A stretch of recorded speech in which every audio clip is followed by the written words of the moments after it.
Hello, everyone. My name is Cameron, And I'm Brett. and you're listening to The Last Alliance, a Rings of Power podcast. We know it's a dangerous business going out your door, or when choosing a podcast, but we're glad you've joined our adventure as we discuss The Lord of the Rings, the Rings of Power.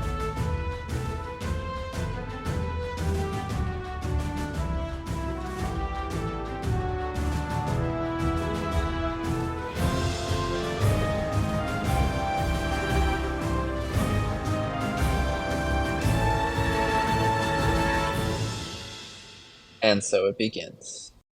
This week we discuss episode 6, Udun, the most explosive episode of the series to date. Stilson, I think I like what you it's did there. what we were.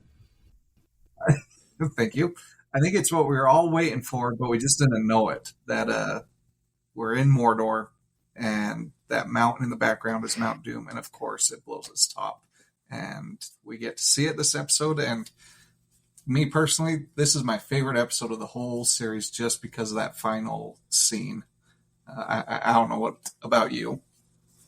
Yeah, I think that, well, I guess I'll admit I was the stupid one then, because I did not know until I saw the water running through the tunnels what was actually about to happen.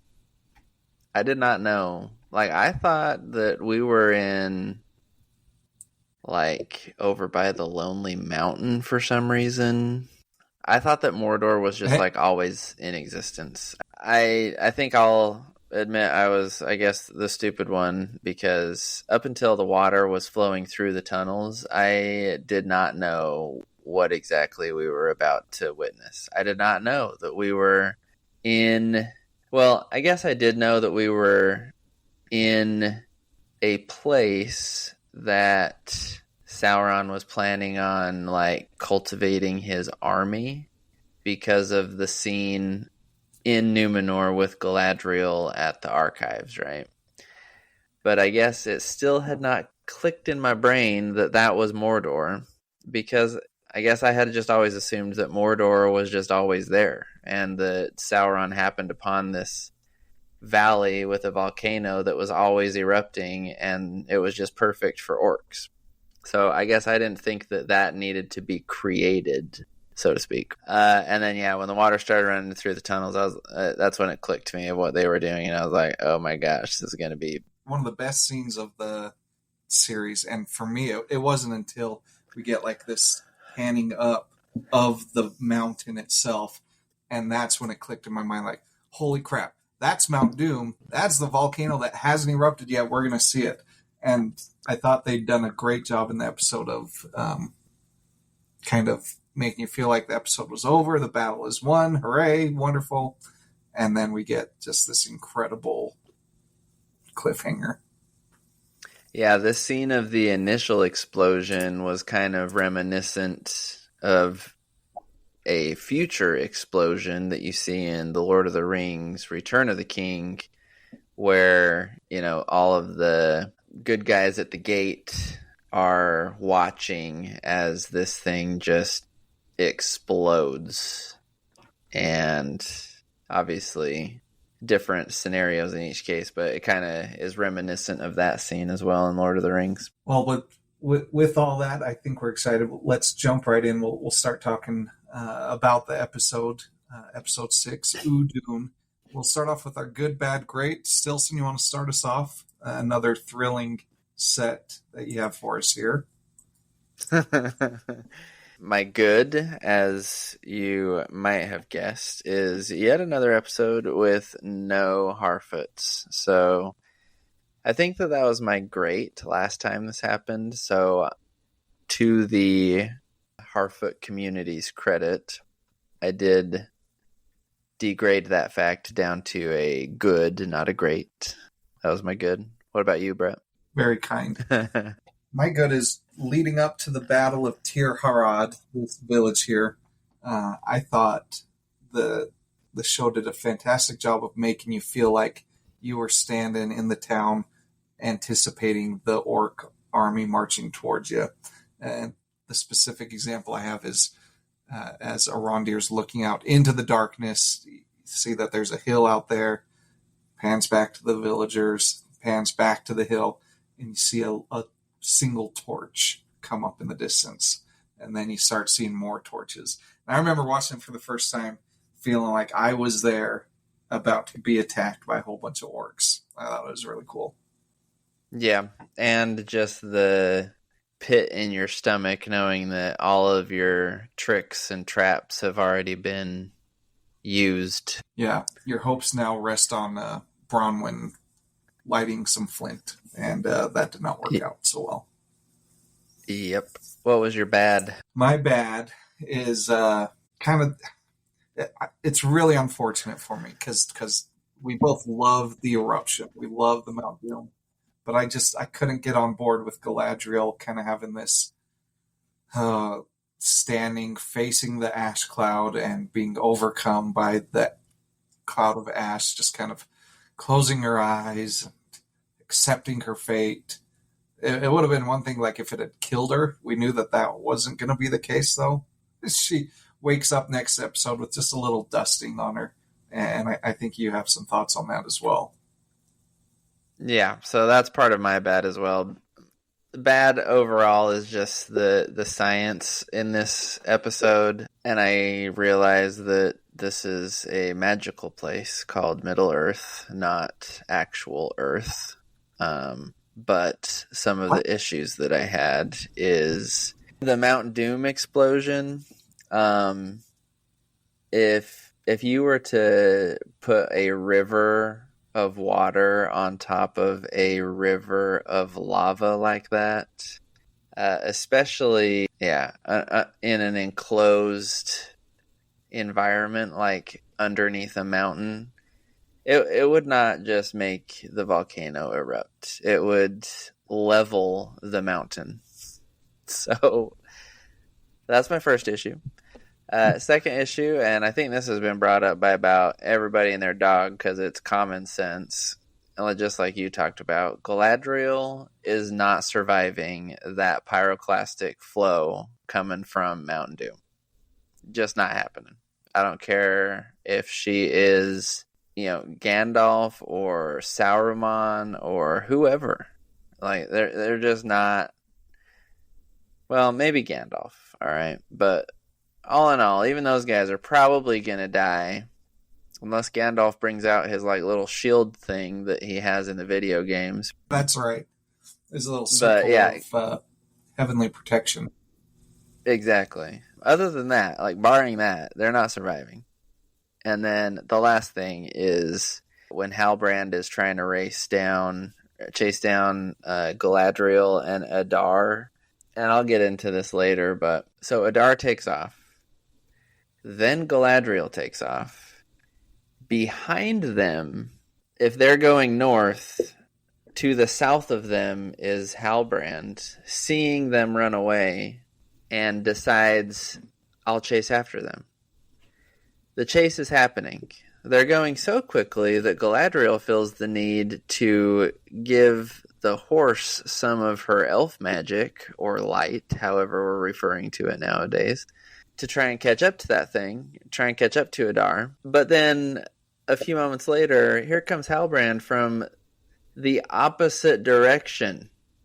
As in, he somehow outran both of them so much that he was able to get so far ahead, flip a Yui, and then come at them at speed to attack Adar. Not buying it unless... And I'll get to it later. Oh, what a cliffhanger. Tell us about your great. I think our great is the great. Similar to Yep. Yeah, the great, and we've kind of talked about this already, just the idea of how Mount Doom came to be and the visual effects of the whole scene. Visually pleasing, obviously, but I thought it was, minus the slight miscalculation in the explosion, or misrepresentation, I guess, of the explosion. I thought it was a great idea of how Mount Doom actually came to be. And maybe this is coming from someone that, like I said before, I was operating under the assumption that Mount Doom was just always part of the landscape, that, this valley of Mordor was just this naturally occurring hellhole. And so it was a great. It caught me off guard, and I thought it was a great idea. I agree. That's my grade as well. Just the winding up scene. I'll also add just the switcheroo with the hilt. Did not see that coming. It took me until just watching it again today to realize that Adar actually calls out to Waldrick and says, "Waldrick, I have a task for you." Didn't even catch it before. So good switcheroo. Finding new things every time I watch an episode. So credit to the showrunners there. Yeah. Speaking of the great scene that it was, I know we talked about maybe bringing up some of our top scenes from the whole Lord of the Rings franchise. Yeah. Explain or describe what yours was. Yeah, so when you think of Lord of the Rings, you've watched Lord of the Rings 1,000 times. What sticks out to you the most? Two for me instantly. One is Sam's speech at Osgiliath. He kind of has a little monologue about the stories that matter most, and darkness must pass. In fact, we kind of get a rehash of that quote by Bronwyn in this episode. But I think that Sam's speech at Osgiliath about how a new day will come and the sun will shine out the clearer, I think even casual fans resonate with that speech. It's a favorite of mine. At the top, at the peak of all Lord of the Rings scenes for me is the battle at the Black Gate when Aragorn says, "For Frodo," and he starts charging out, and Merry and Pippin charge out, and everybody charges out and is just getting the crap beat out of them, but it's okay because it's the end. They're going to win. Yeah, I do like that scene. I love Aragorn's speech because up until this point, and I know that this is now Lord of the Rings and not Rings of Power, but oh well, we're going to talk about it. Up until this point, Aragorn has not really been very talkative, like has not been a motivational speaker, has tried to stay out of the spotlight as much as possible. And so, yeah, it is cool to see him be the inspiring leader finally. The thing I hate about that scene is all the wonderful things you just said about men standing up against evil and take back your pride, take back your dignity, kind of a thing. That's kind of the message, right? We can do this. And even if we die, what an honorable cause, blah, blah, blah. And then he has to end it with, "For Frodo." You No. hate hobbits. You just cannot stand the halfling. Hand the ring to Sauron himself. The Shire's yours. You know, if we could negotiate the Shire for the rest of Middle Earth being left alone, done in a heartbeat. You can have the Shire if you leave the rest of us alone. That's a win-win. Said, I think you're missing the point. I probably am. I think I got the point. I think that I just don't value the point. But anyway, fair enough. I also think that the biggest problem with it is I just don't like the actual the portrayal of Frodo. All right, that's my real problem. I don't like it. He's just weak all the time. Let's see. Oh yeah, my favorite scenes. All right, so I had narrowed it down to 3, and some of these you guys may think like, what is he thinking? But I remember when I watched the first movie, the scene where they're going down the river and you see these giant statues coming off the cliff face, and it kind of does like a close-up of their feet and of their hands and face, and you also get the landscape view a long ways back. I'm talking about the Argonath, however you say it. And it is just like, for the first time, it was like, whoa, this is a epic. This is going to be an epic trilogy, right? I really like that. Another part that I really like, and this is probably my favorite, is in the Two Towers when they have pretty much lost everything except for the women and children and the old men that are down in the caves. And they're charging out, and all of a sudden the sun comes up in the east, and there's Gandalf at the top of the hill, and he's got the Rohirrim with him, and he charges down the hill. Love that scene. Love the symbolism of light overcoming dark. Hold out faith till the bitter end, because it might be the actual bitter end when you get delivered. Anyway, just love that part. And then the last honorable mention is the first view that you see of Minas Tirith. It's a really cool city. It's obviously modeled after the Mont Saint Michel in France, and I think they just did a great job portraying it. And most impressive to me about both the Argonath and Minas Tirith is that they did this how many years ago? I think it stands up to today, even, honestly. You can turn on these movies 20 years old, 20 plus years old, and they go toe to toe with anything that's come out recently in terms of effects and just visual quality. Fun fact too, Matt and I are going to Mont Saint Michel this summer. So ooh, Lord of the Rings very gear. Nice. You've already been there though, right, Brett? I have. It was a while ago. I don't remember it, but I did buy a replica Sting sword, Bilbo's sword. So, yeah.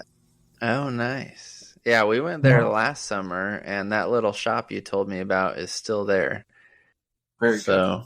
We're pleased to introduce our next topic, which is essentially a bash on Arondir and the Southlanders. This episode focused on Arondir it's been a long and the time Southlanders the whole time. Yeah, the time is now. Let's give it to them. Cameron, start us off. What bone do we have to pick with Arondir? All right. So I think I went over some of this in the last episode just a little bit, but I wanted to provide a nice and succinct list of all the things that if I was Galadriel would just slap Arondir for left, right, and center. So first off, this whole thing is happening. He finally gets free and never thinks, or at least never acts upon, getting word to Lyndon and the elves that, hey, crap is going down in Southlands. You might want to send some help. Also, when he's trying to destroy the hilt, instead, a great idea, especially when he realized that he could not destroy it, would have been to get it the heck out of Dodge. Nope, we're going to hide it behind the brick in the house and make sure that a small child knows its location, because they can't be intimidated. And then, what's next on my list? Yeah, didn't think to get the survivors to Lyndon. Nope, we can hold out. We can hold up in the village. No, actually, you should have had them be booking it to, and I keep saying Lyndon, I'm really just meaning the nearest elven outpost, right? Wherever that is. You should have had them just book it that way, and hopefully after the tower came down and the village is now deserted and you can have whatever you want, hopefully the orcs are like, all right, well, let's see if we can find the hilt in the village, and we don't have to waste our time chasing these guys down. And then after the battle is over and the hilt is back, and him and the kid that he trusts with the fate of Middle Earth, apparently, are talking on the rock wall, he never thinks, maybe I should look inside this burlap sack and see if this is actually the thing that's so critical that we have. Nope, didn't think about that either. And now Waldrig is probably taking a smoke break at the bottom of the little hill he's got to climb before he gets up there. He is the most pathetic character. Yeah, I think that's about the end of my list. What about you, Brett? What do you think about all that? That was a tremendous list of grievances against Arondir. Here's mine. Matt, you talked about Aragorn's inspirational speech. Arondir is not my captain. Not my president, not my captain. His speech we can fight. We can't do this. Do you believe it? And like, I think even the actors were like, yeah, sure. Arondir's like, gosh, only because we're paid. Suck. Come on, I can't hear you. Do you believe it? Oh man, it was so cringy. Yeah, we have kind of this negotiation with Adar in the keep. They're trying to find the hilt, which is conveniently located right under their feet. And Adar gives the order, all right, let's start sticking people. And orcs start stabbing people in the gut one by one as kind of a negotiation tactic. The question becomes, how many people is Arondir willing to let die before handing over the hilt? And the answer is any number until Bronwyn is up to bat. He's counting, okay, 1, 2, 3. He's looking around the room. Oh, there goes Treadwell. Oh, there goes Billy. There goes Jeremy. And but once Bronwyn's threatened, okay, the ethical dilemma has reached its peak and it's time to hand it over. It would really suck if you were one of the people that got and you're thinking, man, I just had to wait until the girl got threatened and I would have been fine. Yeah, that was hard to watch. He makes Theo stab his mom with the fire death stick to seal up the wound, like he's not capable of doing it himself. And he's like, it's okay, Theo, you can do it. Never mind that your wife or that your mom is like bleeding a river. Just take the time you need. Take a deep breath, and you can do this. You can stab your mom with this searing hot piece of wood. I mean, he could have just taken it himself and do it, but he's all about giving Theo these growing up experiences. That's a great point. And challenges in your trials, and you can overcome. And you go ahead and take care of this. I'm going to walk away. And the first time I watched it, I was like, Theo's just going to use it again. Turns out he didn't actually have it, but man, Arondir's lacking in some critical thinking skills. Yes. Not to be numbered among the high elves, I don't think. Clearly. In fact, I think he's making a strong case for a vice president role under Waldrig, under this new regime. Maybe that's what we're going to find out in Season 2, Meekum. We're going to find out that Arondir is really an agent for Sauron. I mean, it would make more sense than what's going on now. Seriously. All right. I'm excited for this next topic. All right, so we're going to do a little commentary on the battle, right? And this is going to go from the beginning, like when they're in the village the night before, on through until the Numenorians show up. So why don't you hit us with your thoughts on that, Brett? Well, and I know you might have some differing thoughts on this, but I was quite intrigued by the twist that the orcs had lined up the rebellious villagers and sent them into battle, and we find out that the Southlanders had basically been fighting each other. You thought it was kind of corny or something, though. Well, the first time I watched it, I felt, I think, what they intended the feeling to be of, oh crap, we just killed our own villagers. And I think that I felt that way because they are portraying them as if they were like sent as lambs to the slaughter, which they kind of were. But then when you watch it a second time, or just take a step back and you're not in it, you realize like these people abandoned us. They went and swore an oath to the guy who wants to kill us, and then they marched in here also trying to kill us themselves.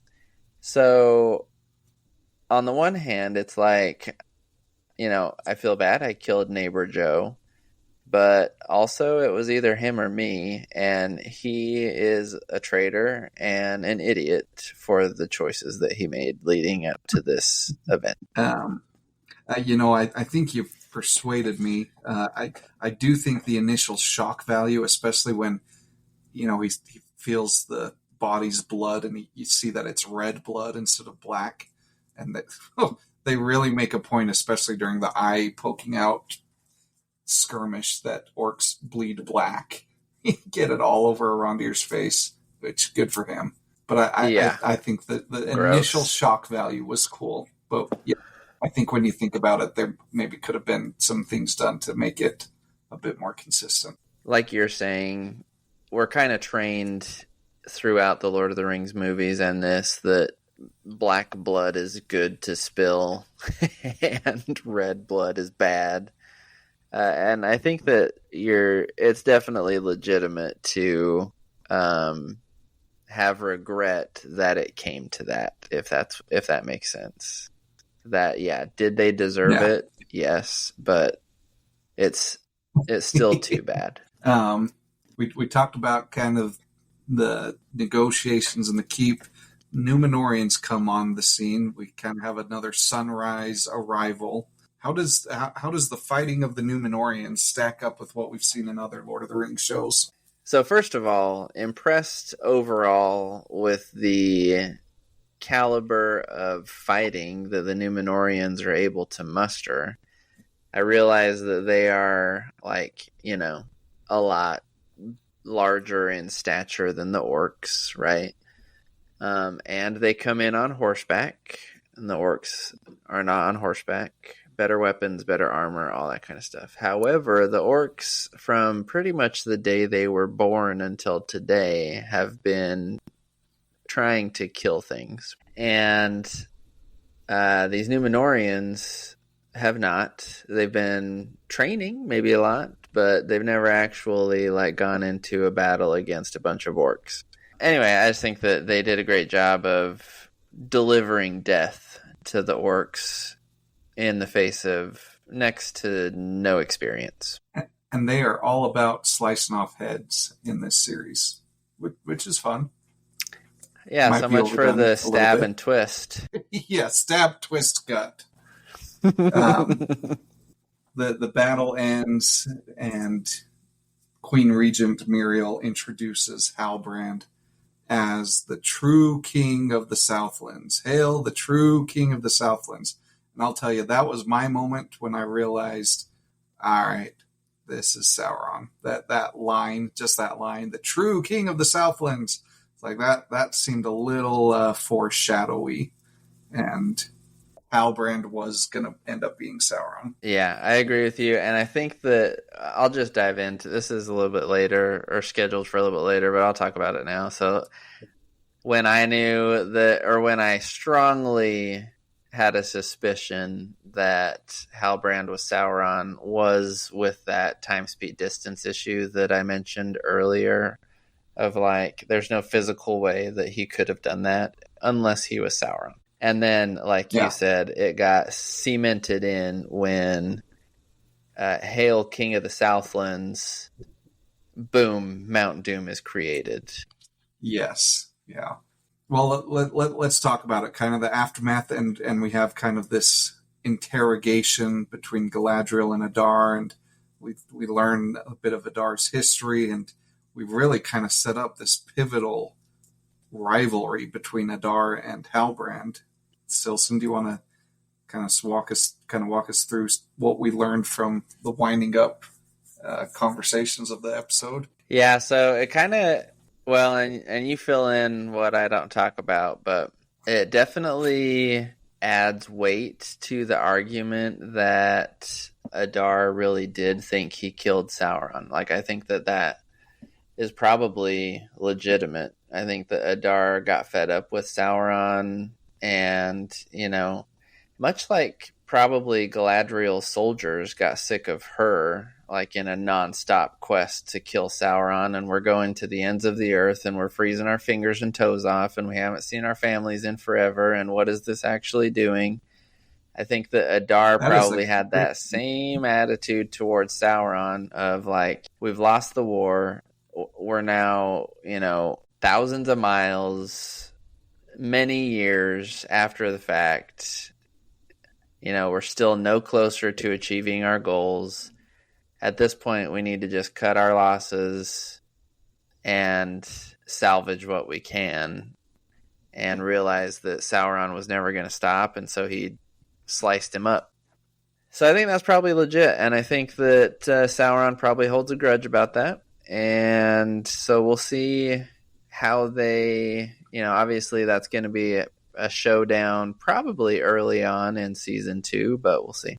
Do we think that Adar did more to Sauron? He says, did I hurt someone you love? A woman, a child, and that seems to get Halbrand's goat a little bit. Do we think that there might actually be family of Sauron? That would be crazy. I personally don't think so, but that would be pretty epic for these guys to write into the script for next season. To be determined. I don't know how I feel about it. It would be weird. It has a potential to be big, though, I think. 100%. And it is possible for a Maiar to have a child because it's happened before, I believe. Matt, correct me if I'm wrong. But the example I'm thinking of is that one wooded kingdom in the Silmarillion that is like kept hidden from the rest of the world by the one Maiar queen's magic. Doesn't she have a child? Because she married an elf and they kind of like made this isolated kingdom and her magic hides it from everyone else in the forest. Yeah, that story is ringing a bell, but I just haven't read the Silmarillion, so I can't remember it for sure. Oh. Meekum, you remember? You recall it all? All I'm seeing is that Tolkien said in a letter that the Valar, like the Maiar, were able to reproduce, but the Valar chose not to. But it looks like there is at least one example of Maiar having children. Is it that woman? Don't know. Anywho, all in all, I think it is possible for a Maiar to have a child and reproduce, but I don't, like I said, my gut feeling is that Sauron is a lone wolf. I don't think he settled down, especially not before Adar killed him. So Galadriel is like threatening Adar and his posterity and his dog and his homeland and everything that he holds dear. And she is going to let him live forever until she can whisper in his ear that each of his posterity has been killed. And he sits back and delivers what I think is the line of the series so far. And he says, it would seem only elf alive who's been transformed by darkness. And you said it, this was a mic drop.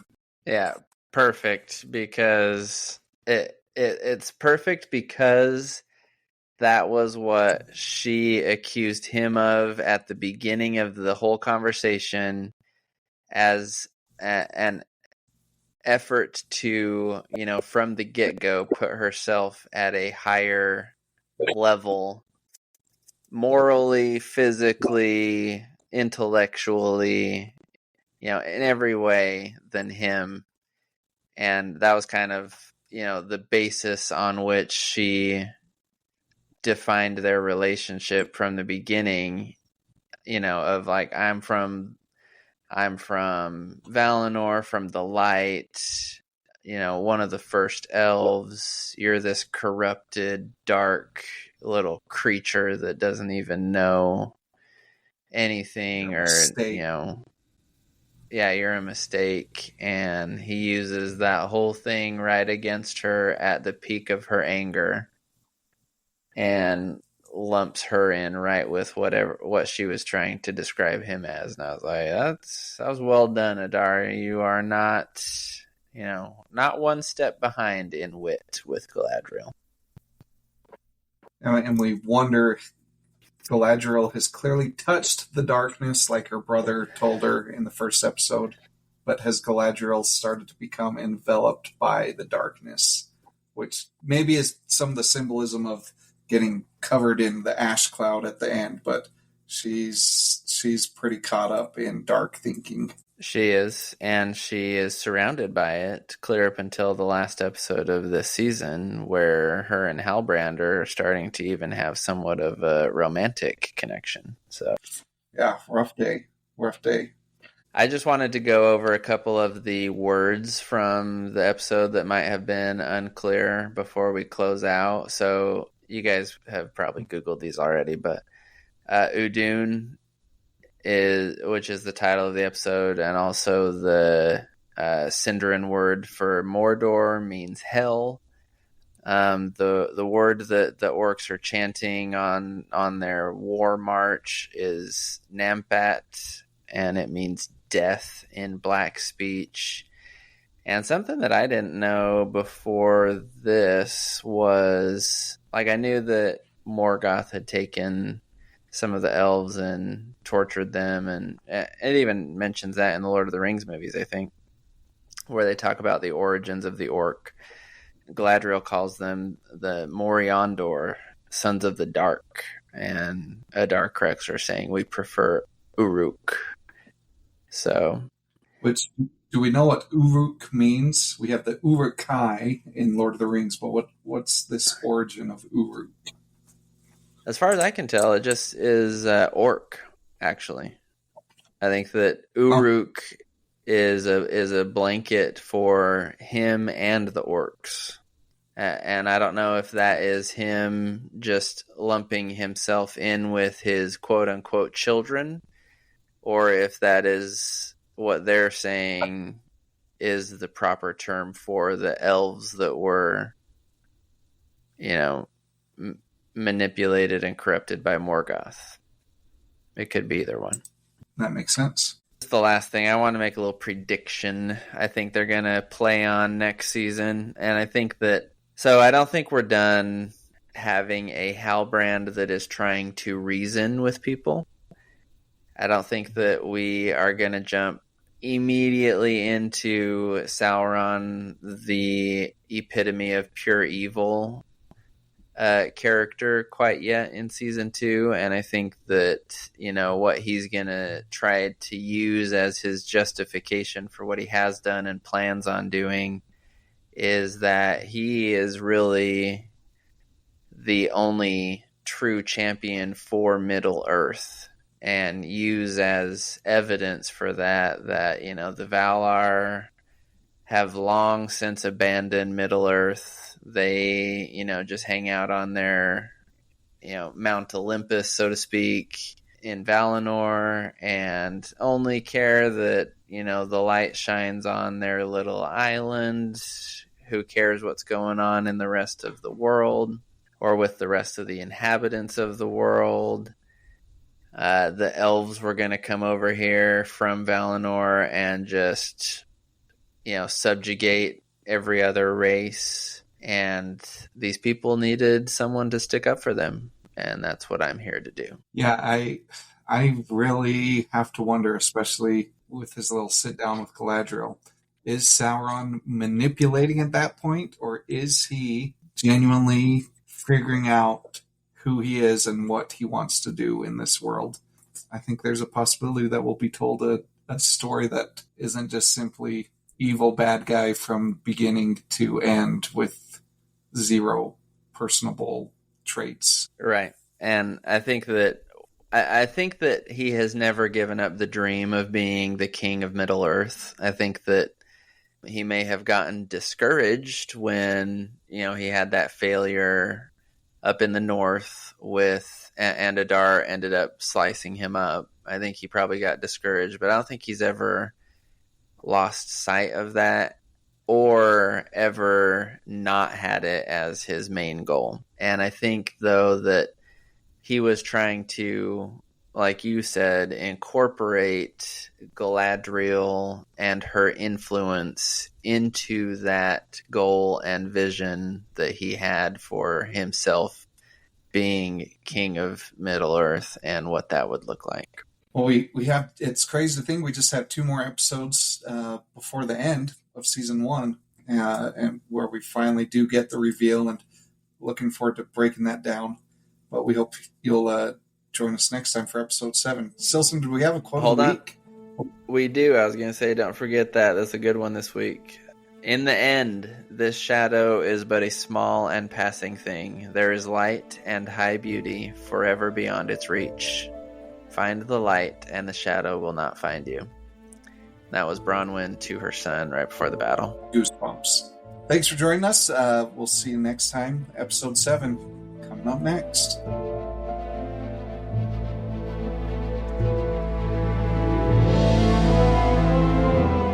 Thank you for joining our fellowship on this episode of The Last Alliance, a Rings of Power podcast. And if you enjoyed this episode, even half as well as you should have liked, or liked half of it half as well as it deserved, please subscribe, comment, and share. We'll see you next time.